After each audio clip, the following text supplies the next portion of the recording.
For 17 years, nothing worked. Not the business, not the ideas, not the plans he carefully wrote at night. He lived in a small apartment above a mechanic shop. The walls were thin. The noise never stopped. Every morning, he woke up before sunrise. Not because he was disciplined, but because sleep didn't come easily anymore. He tried many things. A small shop that closed after 8 months. A partnership that ended with silence. A project people smiled at politely and then forgot. Friends stopped asking what he was working on.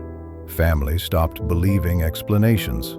"You should find something stable," they said. He nodded and went back to work. He worked during the day, learned at night. Not from motivation videos, from mistakes. He learned what failed and why. He learned to listen more than he spoke.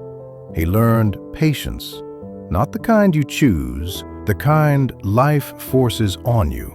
Years passed quietly. No announcements, no progress worth sharing. Then, one ordinary year, something changed. Not suddenly, not dramatically. One small decision worked, then another. Nothing went viral, nothing impressed anyone. He didn't celebrate. He waited for it to fail. It didn't. Months later, people noticed he looked less tired. Someone asked what he was doing now. He answered simply, "I kept going." The success didn't feel loud. It felt quiet, heavy, earned.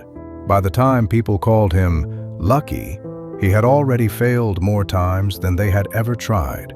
By the time they asked for advice, he no longer talked much. Because he understood something most people never do. Consistency doesn't look inspiring while it's happening. It looks boring, repetitive, invisible. The world only notices when the result appears, not the years spent building it. 17 years of failure don't make a good headline, but they build someone who doesn't break when things finally work. And when success came, he didn't chase applause. He went to sleep. Early.